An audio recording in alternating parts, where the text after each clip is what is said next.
দিনটা ছিল বহরমপুর খাদি মেলা।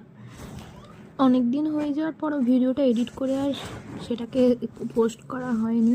তো যাই হোক, আজ ভাবলাম যে একটু এডিট করতে বসি।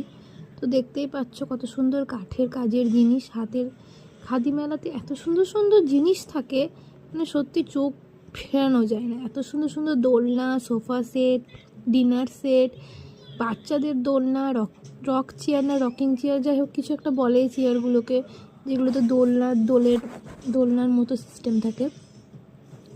তাছাড়াও ছিল অনেক রকমের পিঠে পুলি, ছিল জামা কাপড়ের দোকান, এছাড়াও ছিল অনেক রকমের সুন্দর সুন্দর মাছ, গাছ, আরও অনেক রকম জিনিস। তাছাড়া ওখানে একটা গানেরও অনুষ্ঠানও চলছিল পাশাপাশি।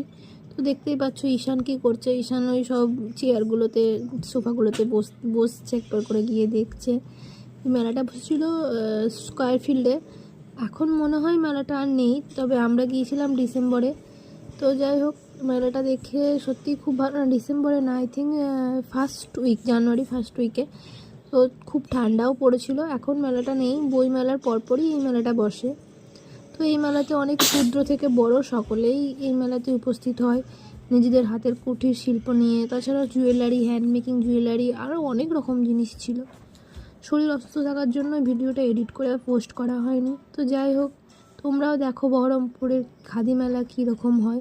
এখানে কিন্তু খুব সুন্দর সুন্দর হ্যান্ডের, মানে মুর্শিদাবাদের যেসব রেশমের কাজ আছে, খাদির কাজ আছে, সেসবের শাড়িও ভালো পাওয়া যায়। এছাড়াও শুধু মুর্শিদাবাদ বলে না, পশ্চিমবঙ্গ জেলার অনেক ডিস্ট্রিক্টই এখানে অংশগ্রহণ করেছিল। কোথাও বীরভূম, মুর্শিদাবাদ, সমস্ত রকম যে ডিস্ট্রিক্টে যেটা ভালো সেটা নিয়ে আসার চেষ্টা করেছে।